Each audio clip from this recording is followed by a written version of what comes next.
All right, we're at 9 o'clock, so let's go ahead and get started for today. Good morning. I hope that you had a great winter break. If you are here for CALM 1112 public speaking in this very large room with a whole lot of flipped upside down chairs, you were in the right place.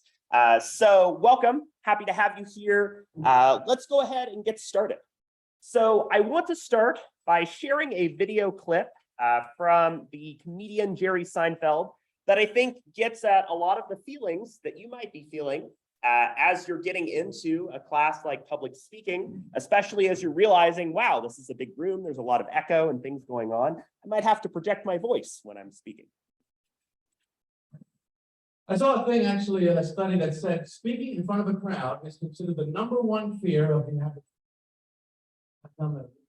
Number 2 was death. That was number 2. This means to the average person, if you have to be at a funeral, you would rather be in the casket than doing the eulogy.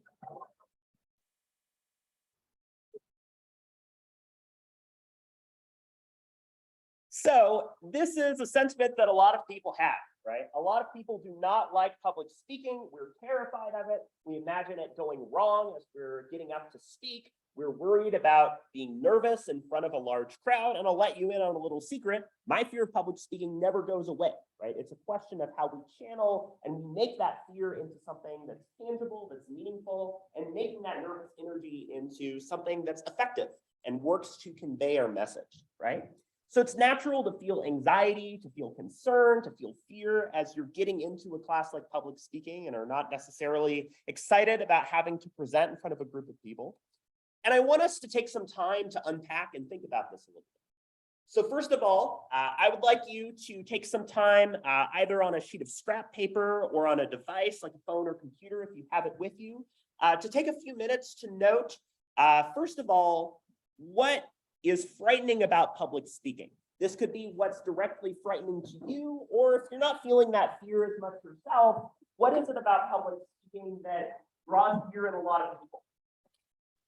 Once you've thought about this, I want you to take some time to think about what makes somebody a good public speaker. Right? What are the qualities and skills that we're looking for that make somebody good at public speaking? I also have a few extra sheets of scrap paper. If there's anybody who'd like an extra sheet, if you do, raise your hand and I will come over to you.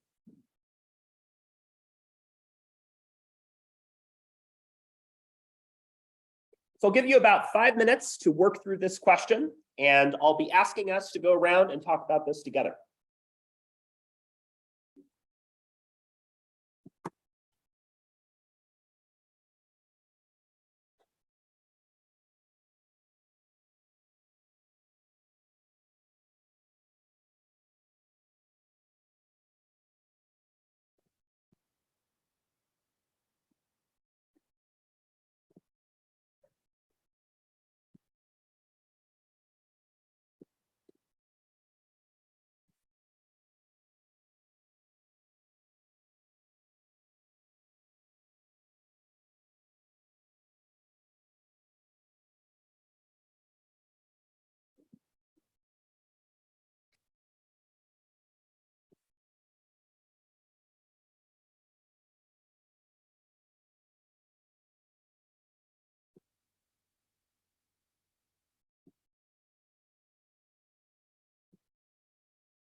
I'll give you 2 more minutes to finish up your thoughts here. If you're hitting a wall, you might imagine a good public speaker that you know or that you've seen, and you might start to think about the qualities that they possess.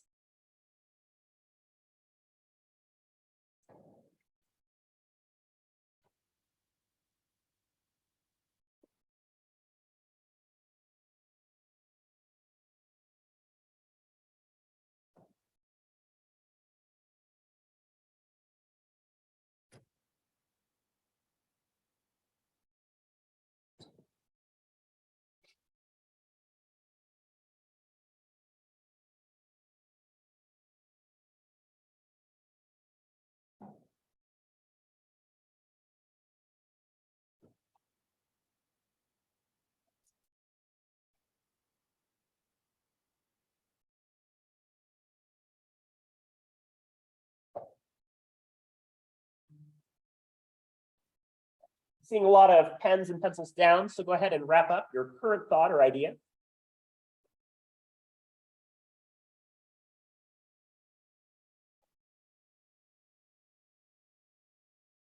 So what I'm going to be asking you to do is we'll be going around the room. And as we go around the room, I would like you to share the name that you'd prefer to be called in this class, how your winter break went. I know you might not have had a super exciting or eventful one, that's okay. But maybe something that happened or your overall experience over the break.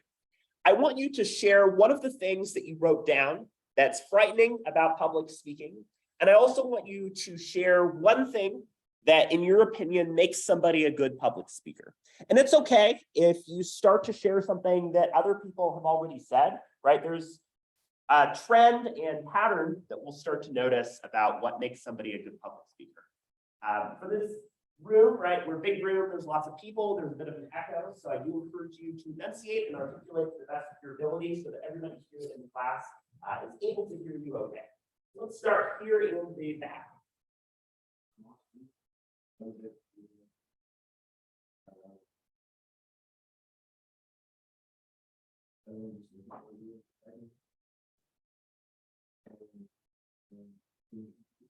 Being confident,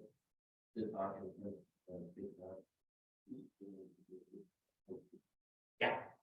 So thanks, Austin, right? Confidence, or at the very least, the veneer of confidence is a really important thing that we're looking for in public speaking. There are a lot of speakers and presenters who are not confident at all, but who convey as if they're confident, right? Fake it until you make it is a common refrain that we see in public speaking and presentation. But over here. So my winter aid, my winter break is pretty good. Something that's frightening me about public speaking would be like conveying the wrong message to your audience. And then I think something that makes someone a good public speaker is being able to captivate your audience. Yeah, right. So worrying about not being understood, represented, coming across the right way. Maybe you have a message, a script, an outline planned out, but the way you come across to other people just does not quite match that, right? Oftentimes there's a lot of tics, behaviors, things that we do that we had no idea that we did until somebody tells us or is reported. So a lot of those practices are things that are invisible and hidden through that process of presentation. Thanks, Kate. Yeah. I'm sorry. I would break this good very often. A fear of humiliation or embarrassment is one thing. When a good speaker interacts with their audience, uses their hands, it's uncomfortable. Yeah. So I like the way, Kelly, right, that you're pointing out the nonverbal elements, the use of gestures, the use of physicality, the use of things like tone of voice, because those are the things matter too. It doesn't matter how great somebody's message is, if they are not compelling or interesting or giving it in a good way, people are not going to be able to take it in and understand what all is good. How about over here? I'm Jessica, but you can call me Jess. Winter break, pretty interesting with VR, and don't get mono. And then went to Vegas, that was fun. Frightening about public speaking is like, since I'm bilingual and my first language is Spanish, it's really hard piecing sentences together, and I speak really fast, so it's just my personal thing is talk really fast, not getting the message across. People stop listening. One thing that makes someone a good public speaker is probably adaptability, as I agree in the room. The way you articulate to children versus college students, older people is going to be different. Yeah. For everyone. Great, thanks, Jess. I like the way you're pointing out the role of language, right? Especially for people for whom English is not the first language, developing those skills and figuring out adaptation is really important. Also, as we'll be getting into for this week, audience analysis, understanding the values, the beliefs, the perspectives, the experiences of your audience is important because if you're not really adapting your communication, or maybe you're patronizing the speakers because it feels like you're talking down to them, then they're not going to take in that message. The role of ethos, of credibility, of creating that good relationship with your audience is super important. We'll be talking about that pretty early. My name is Lucas, or Ruby.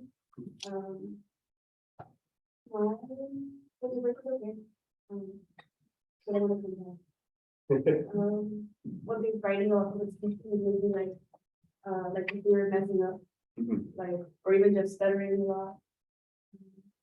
And then something that makes other people would be like well spoken, but like pronunciation. I guess there's something I was like thinking about too also.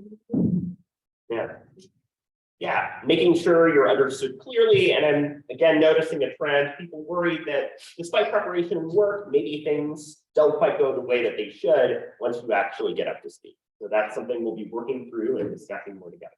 That up here?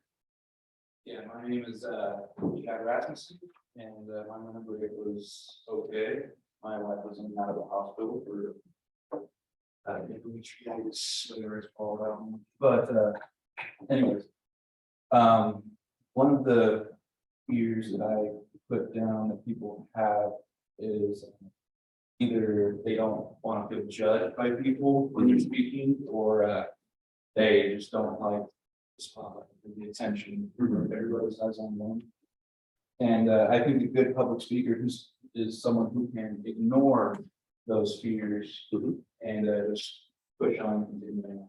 Yeah, absolutely. There are some people who love attention, love the spotlight, and want to be at the center of it. There's also people that just do not want that spotlight under them. They're terrified about having to get up and speak. So recognizing there's a range of personalities and approaches going into public speaking, I think is a really important skill. I know for you, Chad, and for a number of folks, you might have had illness in your own household and your family. I know it's been a pretty challenging time for a lot of you moving break.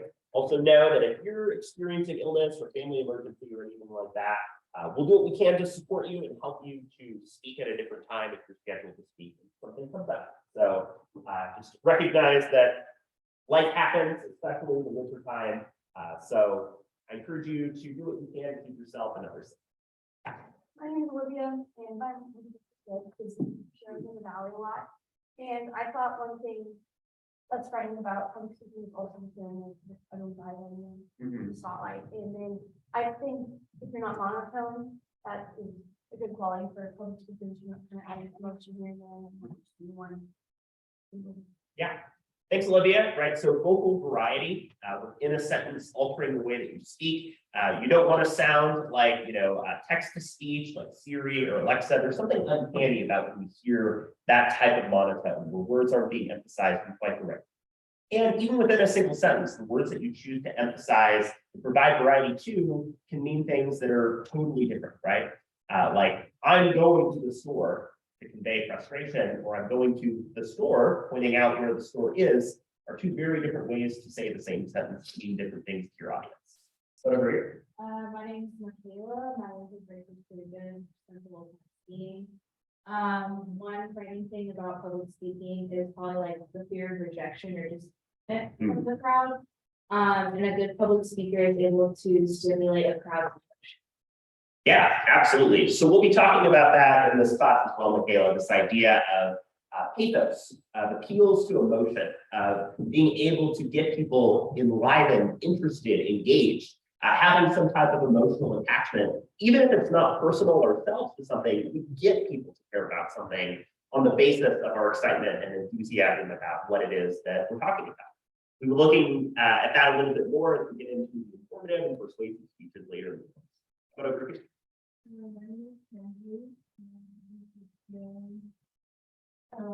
Really frightening about public speaking is just being in front of a lot of people. I think what makes a good public speaker is having the confidence in your voice and in what you're talking about. Yeah. So this developing confidence in what it is you're talking about is really important. Some of the best public speakers are the ones who do a lot of upfront work in preparation. They're people who really know their topic inside and out, who are experts and are excited about being able to speak that expertise to people. I think that's a really good thing to point out as far as this. Over here. Hi, good morning, everybody. My name is CJ. I'm from the Pacific. My winter break was, it was crazy because I had to travel like 8 time zones to come here to La Grande. And so, yeah, English is not my first language. I speak Palauan. And so what's frightening about public speaking is that, not being able to find the right terms to use. And secondly, I like to sidetrack a lot and I fear forgetting, but the whole point of what I'm trying to say was. So moving on to the next question, what makes someone a good public speaker? So in my opinion, somebody who speaks loud and clear, somebody who makes direct eye contact and uses open gestures that can make a person feel like welcome to ask questions and yeah, like open hands. Yeah. Thank you. Awesome. Thanks, TJ. That's great. I really appreciate your insights here. One thing I encourage you to do, right, is if there's a word that is not easily translatable between languages, to include it in your speech, right? You can include that word. Maybe you can talk a little bit about what that means and just express, this is a word that comes from my language, from my culture, from my background. It doesn't translate easily, but it's appropriate for this situation. So I encourage you to bring that to the table. And also, right, the spirit of tangents and getting sidetracked, we'll be talking about a format of speeches that uses an outline, right, that helps you to have something to return to if you feel like you're getting off track, but still gives you a level of structure. So you're not reading off the speech, but you're also able to return to something to help get back to your main point. So appreciate your observations, TJ. Welcome, glad to have you. Thanks, Tucker. My winter break was all right. I spent a lot of it here, this one. One of the most frightening things about public speaking is if you're like speaking or saying what you think and then being misunderstood. And then a good public speaker to be is someone who gives a message clearly and professionally for the most part. Yeah, so clarity, professionalism, feeling like you're able to get that idea out there, and worrying about saying something under your breath, being caught in a hot mic, saying something that is off script and is like a gap, right? And we see this a lot from a lot of famous speakers, right? Politicians, public figures. We know that they'll say things incorrectly and oftentimes be made fun of for doing it, right? You think about current and recent presidents who've done that. So that's an ongoing challenging issue, is figuring out how we also recover from those situations and not make that the thing that people remember and that the tabloids and papers circulate after that. So thank you. Glad to have you here. My name is Ferris. Winter break is good. I went back home, which is Southern California, Palm Desert, Palm Springs area. So that was nice. I think the most frightening thing is that people value the opinions of other people. So when they look it up, it's a big thing to them. And then one thing that makes someone a good speaker, I think the best thing that makes someone a good speaker is natural presentation rather than that monotone and kind of memorized speaking. Yeah. We care about other people's opinions, at least to some extent. Sometimes we like to think that we don't, but receiving some sort of validation, support, assurance from others, and also being a good audience member who can provide that kind of nonverbal feedback, nodding, showing attentiveness, showing interest, I think are really important ways that we can build this sense of community as we're giving a speech, right? That public speaking is not just one person who's getting up and it's all on them. It's about an exchange and relationship between the speaker and audience. The audience also has to give in terms of engaging and sharing that level of care and interest in who they're listening to speak. So thank you. Glad to have you here, Ferris. Over here. My name is Monica. I have a great Mhm. I think something that is probably scary is forgetting what you want to say. Yes. And I think when it's good public speaker is knowing the topic and knowing what you want to say. Yeah.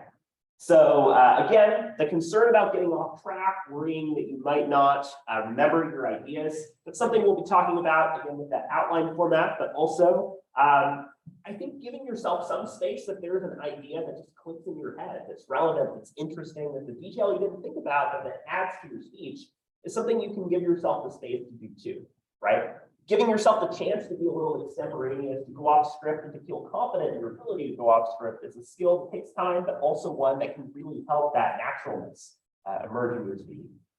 So welcome, glad to have you here on. My name is Ella May.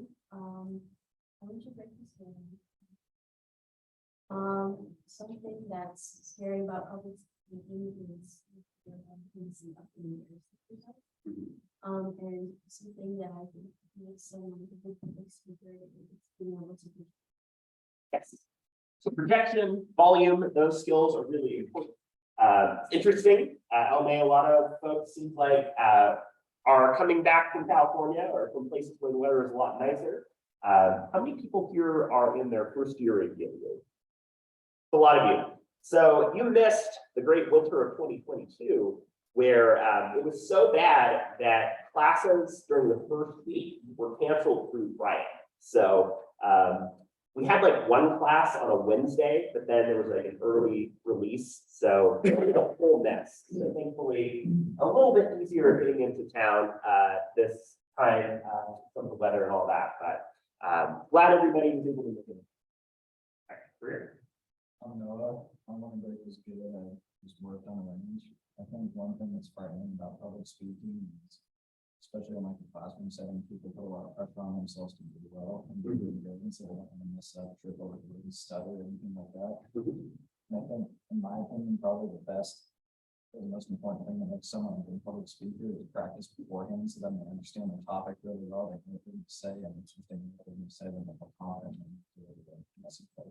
Yeah.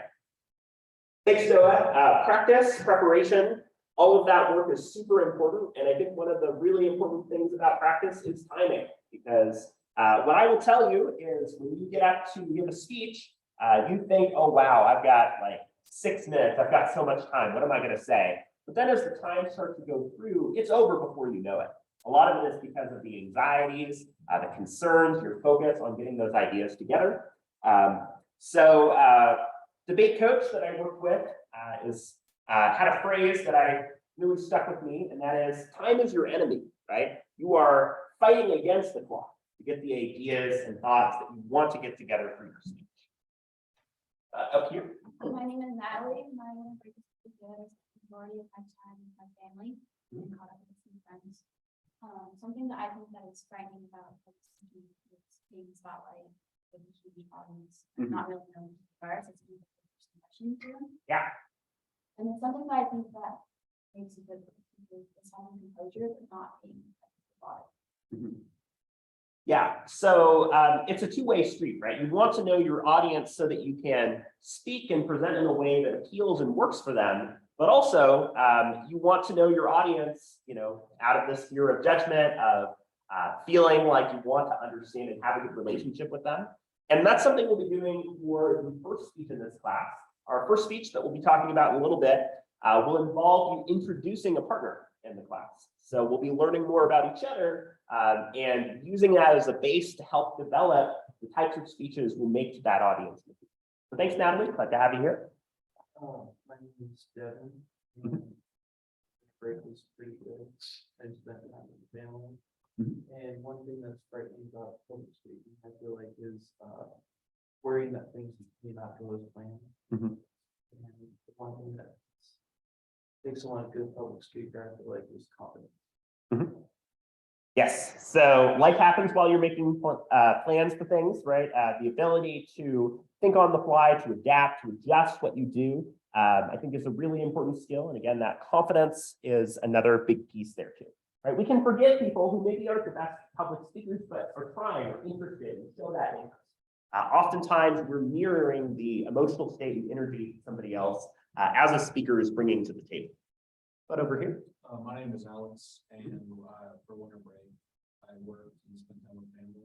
I think what makes your public speaking is probably the feeling that our peers might give us when we often speak and discover new things. And I think a great public speaker speaks with confidence and also can express and explain an idea, topic to multiple people.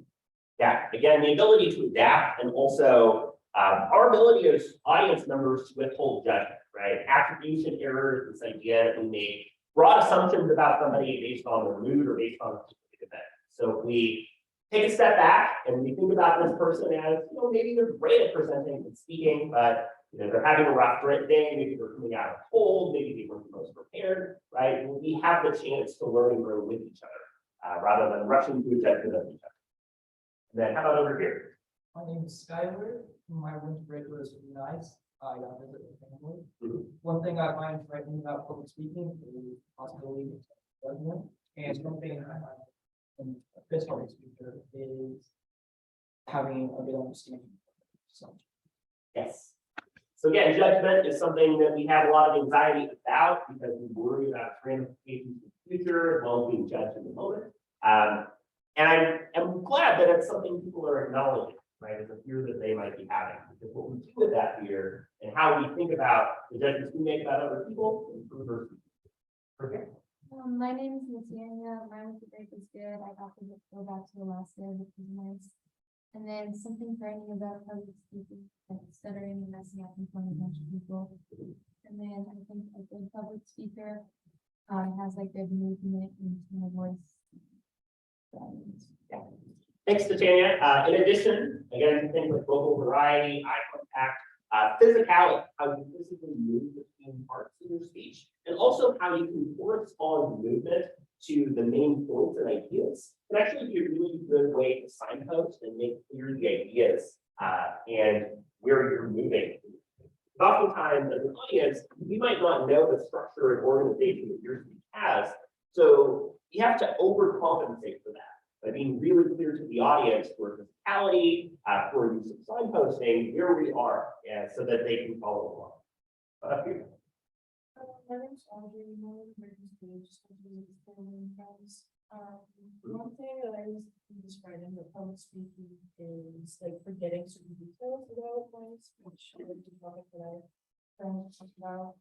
And then like something like a good public speaking, a good organization. Yeah. Thanks, Audrey. Again, a lot of us, we might give a speech and we might say to ourselves, oh, darn, I wish I'd said that. Or there was this idea or thought that I really wanted to make sure to say in my speech, but I didn't get to. And that feeling of not being able to cram all the material you wanted and maybe feeling frustrated there or replaying the speech in your head to imagine it going differently. That's a common feeling, right? And we're not going to get it perfect, but if we get those key ideas out there and we get what's important out there and figure out what is the most important that we want somebody to understand, that can help us a lot. What over here? My name is Liz, and I was breaking the and then what's writing about from speaking and just being judged for not sounding smarter. And then what makes a good public speaker just confidence and speaking clearly and having something like that. Yes. We'll be talking about that too, Liz. Attention getting devices, attention grabbers, getting us hooked like a fish in the beginning is a really important thing to help us follow along and understand reference. You might be familiar with doing that in something like an essay, and that's same idea holds true for public speaking. We'll be looking at a lot of different ways of using attention grabber to get us interested and engaged. Hello, everybody. I'm Mary. I'm from Afghanistan. My winter break was amazing because I got to travel with my family a lot. And one thing that's frightening about public speaking for me personally is the anxiety of delivering your message the right way or the way you want to and having the right impact on the audience. And one thing that makes someone a good public speaker is having enough amount of research and information, because what you say is as important as how you say it. So it's better to have enough information before you go on the stage and present. Yes, excellent. Thank you, Mary. Some really great points here about the importance of preparation and research and building those skills and building the correct impact, right? So one thing we'll be looking at in this class, and one thing you'll notice as we're looking through the speeches, is that they're very different in terms of the genre and goals, right? Doing something like a wedding toast or a eulogy is very different than trying to do a persuasive. So the focus on past, present, and future, the audience, the situation, the norms, all of those things are important for us to understand so that we can get the correct impact and goal out there. At the end of the day, what is it that we want people to believe, to do, to act, change. Where do we want people at the end of the speech relative to where they started? So I really like the points you bring in here, Barry, about that. Then, how about here in the back? Hey, my name is Chris Luther. My winter break was relaxing. As a Christian, I am commanded not to fear. So, the things that are apprehensive about public speaking is like, personal appearance. Say, you forget to check yourself in the mirror. And you have something in your teeth, or your fly is down, and shoes like that, something like that. That looks very unprofessional. You're not going to get passionate that way. The audience experience is going to be a little bit curious as to why, this person is up here speaking and you can't even present. So, so yeah. So that, and, probably forgetting terminology as well, forgetting words. Things like, we use too much. Yes. So also one thing that makes someone a good public speaker, and everybody has very good points. I would say silence. Letting the people clap, letting your point sink in. But also, I really like what you said about audience experience. I thought that was really good point. Said Chris. Yes. Great. Thanks, Chris. Glad to have you here. You made a couple of points that I think connect with each other, maybe in a way that we don't normally think about. One is our use of verbal fillers. We like to fill in space with as we like to make sure that we are occupying the vacuum, but also the importance of silence, right? That oftentimes we use verbal fillers because we're anxious about silence. We don't know what to do with that. And we think to ourselves, if we're not saying something a mile a minute, then we're doing something wrong. But we know that silence can really hit on key ideas, punctuate points. We can get audiences to think about ideas. So using silence effectively to drive home a point while also working on cutting back verbal fillers, that's an important skill for delivery, presentation, and public speaking. So thanks, Chris. I think I got everybody. Is there anybody that I missed? Okay. I know we took some time to introduce ourselves, but I think that's important for us to understand each other better and to understand some of our feelings going into public speaking. We've got a really great group of people from a lot of diverse experiences, backgrounds, perspectives. I'm really excited over the course of this class for us to get to know each other better.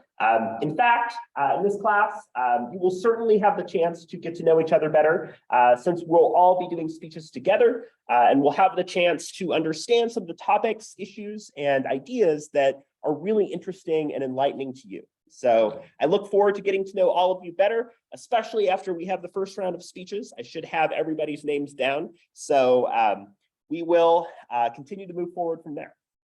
So thank you for getting us started and thinking about some of these ideas. Wanted to share a little bit about myself. I know we have a few folks who have had classes with me before, a few folks who are new. So I'm Dr. Benjamin Mann. You can call me Ben, Dr. Mann, Professor Mann. Any of those is fine. So I grew up on the western side of Oregon. So I grew up a little bit south of Portland in the Westland, Lake Oswego area. And for the longest time, I thought I was going to be a high school English teacher, but I fell in love with speech and debate in high school. In high school, I was just looking for an extracurricular to add to my college applications. Decided to do speech and debate on a whim. Really loved it. I loved being able to engage with current events, being able to present and speak and think about things in a new way.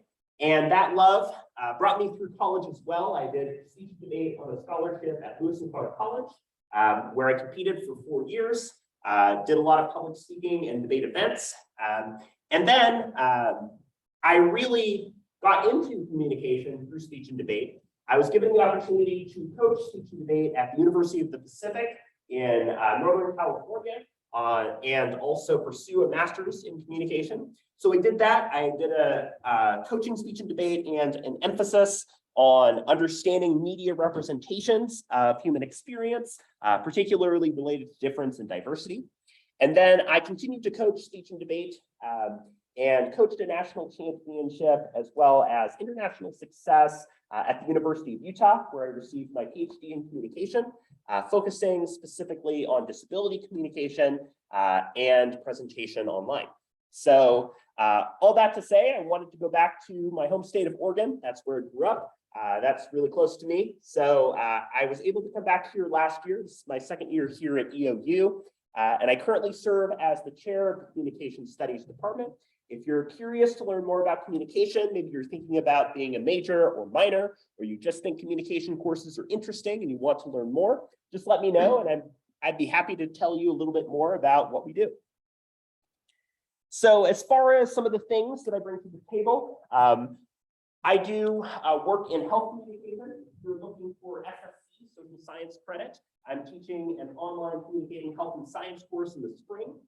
So a lot of my expertise has been working with folks with disabilities and helping them to advocate for their health needs, especially using things like media and health. So the role of advocacy and speaking is important there. I also focus on disability rhetoric. What does it mean to engage, to participate, to advocate, and use things like online avenues to communicate. So published in journals such as Communication Culture and Critique on some of these issues, looking at social movements and activism related to communication, disability, and difference. And I come in kind of with a critical cultural perspective, understanding the ideas, the role of power, the thoughts that we bring to the table, and trying to unpack and understand where those are coming from and how those are shaping our human experiences. As far as things that I like to do, I'm an avid hiker. Over the winter break, I went on several hikes. I was up in the Portland area a whole lot. I also went out to the coast. This is my dog, Sylvie. She's a silver Labrador retriever. She loves to hike. She's very energetic. We did kind of a fun hike where there was a bridge that was totally out. And so we had to cross over this log. And she got kind of stuck on the log and she was trying to figure out where to go. So she kind of stood there for a while. It was silly, but it was a good photo. My big hobby is independent video game design. So I have been developing a game for a couple of years. It's a role-playing strategy game. It doesn't have any graphics. It's still in a prototype stage, but I enjoy doing that. I also love live music. If you haven't been, LeGrand has HQ, which is a music venue that does a lot of local shows. But I love traveling, listening to music, seeing what's going on with music. Some of the favorite bands that I've seen recently and really enjoyed have included Spoon, Amigo the Devil, and a couple others that escape me right now, but I really enjoy listening to music. Churches. They played a couple months ago and I really enjoyed them too. So I think one of the important things for us to think about here is the importance of public speaking. A lot of you have spoken to the anxiety, to some of the concerns, some of the issues related to public speaking. And we also know that public speaking is an important skill. In fact, I pulled a recent article from Forbes, a prominent magazine, that talks about the idea that public speaking and public speaking skills demonstrate your competence. They also demonstrate your confidence, which are things that employers like to see, right? When people are hiring, when they're looking for a professional setting, they're looking for somebody that can give a public speech. We're not going to be, giving a State of the Union address or giving a widely televised public speech, although we might at some point in our lives. But what we do is we are asked to give presentations and speeches that are professional to a group of people, and we have to adapt our presentation skills to fit that moment. So that's something that people are looking for. We might not like public speaking, but it's something that we all have to do at some point in our lives and develop that skill set so that even if it's not our favorite, we can turn on that part of our brain. We also have a lot of situations that might call upon us to do public speaking too. For example, maybe there's a wedding and we have a close friend that's getting married and we're asked to give a toast or a speech. Or perhaps somebody that we love and that we know has passed away and we've been asked to give something like a eulogy. Oftentimes we feel added anxiety of giving a speech that's correct for that moment. So we're placed in those situations in our lives. And developing a skill set to engage with those experiences in a meaningful way is something that I hope that you'll take away from this course. So our goals over the course of this quarter are, first of all, to develop and research successful public speaking. As a lot of you have mentioned, public speaking takes work. You have to know your topic, you have to prepare, you have to rehearse, you have to practice. So we'll be looking at what the best practices are for developing research and developing good preparation so that you can go in feeling as confident as possible about the speech itself. Delivery, right? Delivery is important. Public speaking's like pizza, it's about delivery, it matters. But what we consider good delivery is going to look very different depending on your own experience, your background, your culture, and so on. So what I encourage us to do is to not think about public speaking in a very narrow way, right? Good public speaking does not necessarily mean a certain laundry list of things. It means taking your own personality, your own skills, things that you're good at, and finding a way to amplify and bring those forward so that you're bringing that unique voice and perspective into your speaking skills. And then listening and assessment. A lot of you have expressed concern about being judged by others as you're speaking, right? And one of the things that I want us to work on is becoming effective audience members, of thinking about and understanding each other, of listening to each other's experiences effectively. So I'm going to be going over a couple major ideas from the syllabus. I will be asking you to give this a look on your own, but I do like to highlight a couple key things to know. So I sent out an email yesterday that went over the syllabus and some of the major policies for the course. You'll notice that the way that I've structured the course is to be as clean and clear as possible on Canvas. I don't like when Canvas is a mess. I like to be very clear about what this course is looking like, about when things are due, and help you to access material. So you'll notice that there's this whole schedule grid that shows the day, that shows the topic, and shows anything that might be due for that day. I also have my office. So I am just normally upstairs. I'm just down the hall in Ackerman 204C from 10 to 11:45. So right after class today, Wednesday, and Friday. So in addition to that, if you're not available face-to-face, if you click this link, you can access my office through Zoom, and I will simultaneously be there on Zoom. So the syllabus here is available for your review, goes over some things to know for this course. There is a textbook for this course, that is Gunn's Speechcraft. I noticed a couple of you brought that in. I would encourage you to access this book by the beginning of the second week, since this will be helpful for you as you gear up for the first speeches in the class. So this textbook, you can get the second edition. It's available at the bookstore. You can also get the first edition. It's probably cheaper. I think one of the most affordable options is if you choose to rent it as an ebook on Amazon. That's pretty affordable and under $50. If you're running into any issues with accessing the book or affording the book, let me know, and I'll be able to help you with securing a more permanent copy. So we do have that one book that'll be needed for the course, especially beginning in the second week. So I encourage you to take steps to access that book and let me know if you have any issues with accessing that book as well. I do my best to respond to emails quickly and address concerns as they come up. It's easiest to email me. I do have an office phone, but it's like an old landline phone, so it doesn't do text, but I do get voicemails forwarded to my email address, so you're welcome to reach out if you'd like. This is a face-to-face course, so what we'll be doing is scheduling times for speeches based on your own availability and what you convey to me. So what that means is I'll be developing times for people to present that work within any athletics, extracurriculars, or other activities that you have. But if there is a documented emergency outside of that, you can let me know, and that will help you to reschedule speeches. Otherwise, you will be asked to present in class on the day that you're scheduled to speak. There's a lot of general course policies that I'm not going to spend a lot of time going over. I'm committed to diversity, inclusion, and perspectives of students in the course. It's the winter, weather is going to get a little bit funky over the next few weeks. I encourage you to follow the info line and emails that you might receive about winter closure. This course will generally follow those. I'll let you know if class is canceled at any point outside of the general university policy. COVID, if you're feeling sick with COVID or anything else, what I provide on non-speaking days is the opportunity for you to join through Zoom. So on a temporary basis, if you're feeling sick, if there's an emergency and you're not able to come face-to-face, but you are able to come remotely, send me an email and I'll send you a Zoom link for that day. Another thing that I do is I will record class meetings and I will upload the recordings after class to the front page of Canvas. And another thing that I do is on days where we're discussing new material, like a lecture style, I will have the slides available for you before class so that you can follow along and you don't have to get everything down word for word, or you can go back and review that later. So I do that for accessibility, including people who might use a screen reader or might have difficulty in the back of the room seeing some of the material.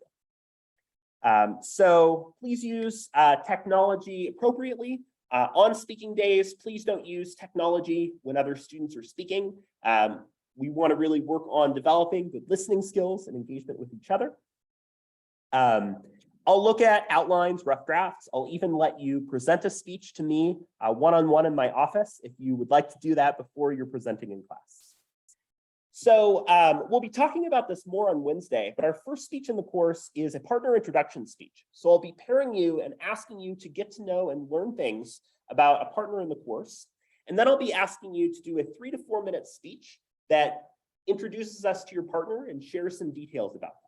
So as part of this and as part of all of the speeches, you'll be submitting an outline that goes over some of the main ideas. Just to be clear, for this course, you are not going to be fully drafting, submitting, and completing paragraph-long transcripts of your speeches, right? You are not writing the full speeches, because that's not really how 95% of speeches play out in the real world, right? If we wrote word for word down what every one of our speeches was, then we would not be able to get through an average work week. Instead, I'm asking you to submit an outline that will provide a structure for your speech, but also allow you to be extemporaneous, to go a little bit off script, to present material in your own way, right? So just to be clear, you are not writing and submitting written speeches for this course. You're submitting outlines that are used as the basis for your speech presentations in the class. We'll be doing a celebratory speech, such as a toast that is designed to be focused on the moment, a persuasive speech that's designed to get people convinced about a certain issue, topic, or set of values, and an informative speech that's designed to educate. This informative speech is a little bit different. So on the informative speaking days, this is going to be through Zoom. And I know a lot of people are not thrilled with Zoom and using that. But for preparing for professional work, for opportunities outside of the class, I think it's good for us to understand how to present effectively in an online setting. So for this speech, we are going to be using Zoom and asking you to develop good online presentation skills. And I ask you to attend class. This is a class where I am asking you to attend even on days that you're not scheduled to speak, so that we can provide a supportive and respectful audience atmosphere to each other. Just know that that is important, and that on days you're scheduled to speak, to participate, to listen to other people that are speaking to after you've spoken.